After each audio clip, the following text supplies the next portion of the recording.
قومی اسمبلی میں مسلم لیگ کاف کے رکن ہیں، ان کا نام ہے چودھری صالح حسین چودھری شجاعت صاحب کے برخوردار ہیں.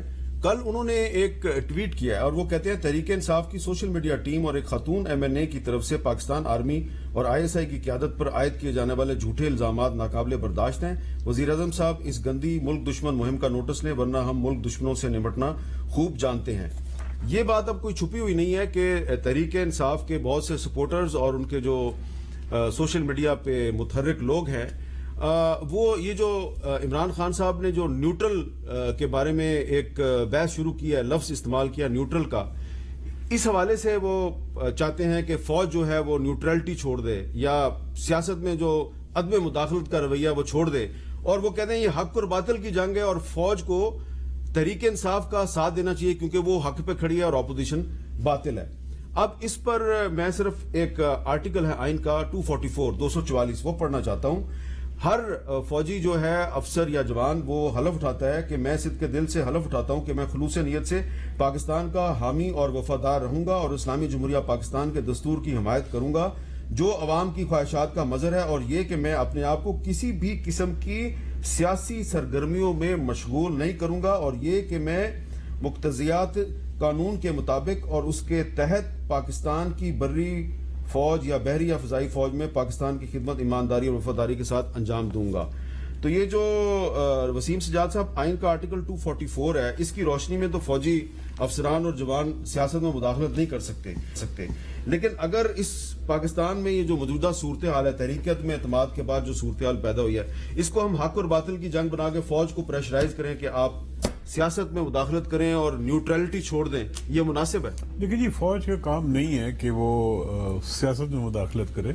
نہ صرف آئین بلکہ قائد اعظم کے ارشادات آپ دیکھیں تو بیوروکریسی کے بارے میں بھی انہیں یہی کہا تھا. فوج کا بھی کام یہی ہے کہ وہ ملک کی حفاظت کرے، اور نیوٹرلٹی جو ہے کم از کم اس حد تک تو نہیں ہوگی کہ ہمیشہ فوج پاکستان کے حق میں ہوگی، آئین کے حق میں ہوگی، لیکن سیاست میں کبھی فوج ملوث نہیں ہوتی. تو یہ لفظ جو ہے نیوٹرل، میرے خیال میں اس سے بہت سی کنفیوژن پیدا ہوئی ہے کہ نیوٹرل کچھ ادارے ایسے ہوتے ہیں جن سے ہم توقع کرتے ہیں کہ نیوٹرل رہیں گے. مثلا جوڈیشری کے بارے میں ہم چاہتے ہیں کہ نیوٹرل ہو، الیکشن کمیشن نیوٹرل ہو، لیکن اب جب ہم کشمیر کی بات کرتے ہیں تو بہت سارے ایسے ممالک کے کہتے ہیں ہم نیوٹرل ہیں. اس سے ہمیں دکھ ہوتا ہے کہ بھی وہاں پہ اتنا ظلم ہو رہا ہے اور لوگ نیوٹرل ہیں. تو یہ ایک کوئی جنرلی ہم کچھ نہیں کہہ سکتے کہ یہ نیوٹرل کا لفظ استعمال ہر جگہ ایک ہی معنی میں ہونا چاہیے. حالات ہوتے ہیں کہ کہاں پہ ہم کیا توقع رکھتے ہیں، لیکن اداروں سے توقع یہی ہے، جوڈیشری سے، الیکشن کمیشن سے، فوج سے، کہ وہ نیوٹرل رہیں گے، سیاست میں ملوث نہیں ہوں گے، پاکستان کے مفاد میں ہوں گے، پاکستان کی حفاظت کریں گے، اور وہ کرتے بھی ہیں، اپنی جان بھی لڑا دیتے ہیں پاکستان کے لیے، پاکستان کی حفاظت کے لیے. تو لہذا میرے خیال میں اس کو اس کانٹیکسٹ میں دیکھنا چاہیے کہ کس ادارے سے ہم کیا توقع رکھتے ہیں. تو فوج کو یہ کہنا کہ آپ اپنے حلف کی خلاف ورزی کریں، یہ بھی غیر آئینی ہے؟ دیکھیں جی، فوج جو ہے اس کا کام یہ ہے پاکستان کی حفاظت کرنا. سیاست میں ملوث وہ نہیں ہوتے، نہ ہونا چاہیے. ٹھیک ہے. کامران مرزا صاحب، یہ جو نیوٹرل کا لفظ ہے یہ حمید گل صاحب نے کسی اور کانٹیکسٹ میں استعمال کیا تھا ایک زمانے میں، اور عمران خان صاحب نے شاید انہی سے سنا ہے، اور وہ اس کو حق اور باطل کا مارکا بنا کے چاہ رہے ہیں کہ نیوٹرلٹی ختم کی جائے. اگر کوئی حکومتی عہدیدار یا چیف ایگزیکٹو وہ فوج کو یہ کہے یا اس کا کوئی ساتھی یہ کہے کہ آپ اپنی نیوٹرلٹی ختم کریں اور سیاست میں مداخلت کریں، اس پر آئین کیا کہتا ہے؟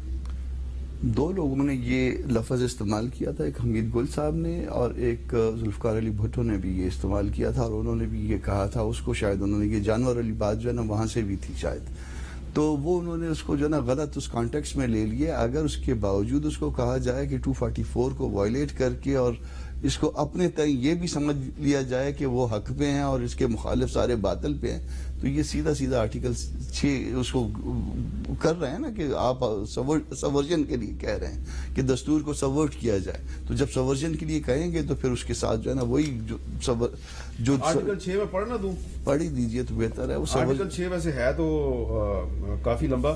کہ کوئی بھی شخص جو طاقت کے استعمال یا طاقت سے یا دیگر غیر آئینی ذریعے سے دستور کی تنسیخ کرے، تخریب کرے یا معطل کرے یا التوا میں رکھے یا اقدام کرے یا تنسیخ کرنے کی سازش کرے یا تخریب کرے یا معطل یا التوا میں رکھے سنگین غداری کا مجرم ہوگا۔ کوئی شخص جو شق 1 میں مذکورہ افعال میں مدد دے گا یا معاونت کرے گا یا شریک ہوگا، اس طرح سنگین غداری کا مجرم ہوگا۔ یہ ہے یہ اس میں تو آپ کے خیال میں اگر کوئی کہتا ہے کہ فوج غیر جانبداری ختم کرے تو وہ آرٹیکل 6 کی خلاف ورزی، لیکن آرٹیکل 6 کا ریفرنس تو حکومت نہیں بنانا ہوتا نا۔ ریفرنس حکومت نے بنانا، آنے والی حکومت بنا لے گی۔ اچھا، آنے والی حکومت بنائے گی۔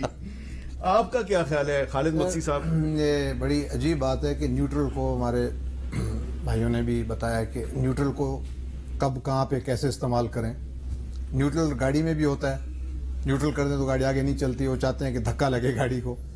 میرے خیال ہے بھی یہ موقع آ گیا کہ دھکے کے بغیر چلیں۔ اگر کچھ ہوا، باتیں پچھلی ایک گراؤنڈ ملا ہے سیاستدانوں کو، پولیٹیکل پارٹیز کو، اور اس میں وہ فیل ہو رہے ہیں۔ اگر ایک ادارہ نیوٹرل ہو گیا ہے، سائڈ پہ ہو گیا ہے، وہ کہہ رہے ہیں کہ بھائی اپنی دانش استعمال کریں، تو آپ نے دانش دیکھ لی، لانتیں، دلے کا الفاظ، یہ کیا جا رہا ہے؟ پھر جب ایسے کرتے رہیں گے تو مجبوراً پاکستان میں کبھی کبھی ٹھیک ہے غلط بھی ہوگا، کبھی مجبوراً بھی پھر اداروں کو انوائٹ کیا جاتا ہے اور وہ نقصان ہوتا رہا ہے ہمارے ملک کو۔ اب دیکھیں ایک بڑا میدان ملا ہے فیئر پلے کا، بیکاز جب نیوٹرل ہے، کوئی نہیں کرا تو آپ اپنی صلاحیتوں کو دکھائیں نا، ابھی آپ قائل کریں۔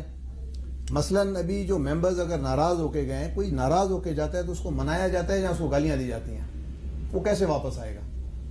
اخلاقیات تو ہم نے ختم کر دیا ہے، اور اب اپنی صلاحیتوں کو ہم استعمال نہیں کر رہے۔ کل وزیر اعظم صاحب نے ان کو کہا ہے نا کہ تمہاری بچوں سے کوئی شادی نہیں کرے گا، ان کو اسکولوں میں لوگ بولنگ کریں گے، اس لیے تم واپس آ جاؤ، میں تمہارے باپ کی جگہ پہ ہوں، میں تمہیں معاف کر دوں گا۔ سر یہ طریقہ کار تو نہیں ہے، پہلے گالیاں دو، بے عزت کرو، پھر کہو آ جاؤ۔ ہماری جو طریقہ کار ہے، ہم کامران بلوچستان والے لوگ ہیں، ہم مناتے ہیں، معاملے میں جا کے ہاتھ باندھتے ہیں، کبھی بھی گالی۔ اور دیکھیں میں آپ کو ایک عرض کروں، یہ سیاست جو ہے یہ عوام کی ملکیت ہے، کسی سیاستدان کی ملکیت نہیں ہے۔ اس کی اونرشپ اس بنیاد پہ کرنا ہے کہ جی میں ہی ہوں، تو یہ کوئی بھی کرے، چاہے وہ مسلم لیگ ہو، جمعیت ہو، پیپلز پارٹی ہو، پی ٹی آئی ہو، یہ طریقہ نہیں ہوتا۔ یہ تو آپ کی ایک ذمہ داری ہے، ڈیوٹی ہے، آپ اس کو انجام دیں، اچھے طریقے سے انجام دیں، اور اگر آپ کو آنے والے ٹائم میں لوگ پسند کریں گے، آپ نے ڈیلیور کیا تو کر لیں گے۔ وزیر اعظم صاحب چل کے آپ کے پاس آئے پارلیمنٹ لاجز میں، آپ کے جی اپارٹمنٹ میں آئے، آپ سے ملاقات ہوئی، تو آپ کو تو منانے کی کوشش کی انہوں نے؟ سر دیکھیں ان کی بڑی مہربانی آئے، طریقہ یہ تھا کہ یہی طریقہ رکھتے، پھر آگے جس کا دل کرے مانے نہ مانے، کیونکہ یہ زبردستی نہیں ہے، یہ بھی ایک اخلاق کے دائرے میں انسان کو آ کے منانا چاہیے۔ ہمارے پاس بھی آئے اور اچھی باتیں ہوئی، ہم نے اپنی گلا شکوا بھی رکھی ان کو، اور ہم نے بتا دیا کہ جی کیونکہ ابھی ہمیں بتا دوں سوچنے کا موقع ملا ہے، ذرا کھلا ماحول مل گیا، ہمیں سوچنے کا موقع ملا ہے، تو ہم سوچنا چاہتے ہیں اس پہ۔ تو ابھی آپ سوچ رہے ہیں؟ ہم بالکل سوچ رہے ہیں، کیونکہ ہم ہر قدم جو ہے نا بڑا پھونک کے اٹھائیں گے، ہمیں بڑی چوٹیں لگی ہیں، ہم بڑے احتیاط کریں گے، ہم ہر چیز کو دیکھیں گے۔ چوٹیں بھی لگی ہیں؟ چوٹیں لگی ہیں سر۔ تو آپ کو چوٹیں لگی ہیں اور آپ پھونک پھونک کے قدم رکھ رہے ہیں اور آپ سوچ رہے ہیں؟ بالکل جی۔ تو میں ایک بریک لیتا ہوں، کیونکہ مقصی صاحب سوچ رہے ہیں، پھونک پھونک کے قدم رکھ رہے ہیں۔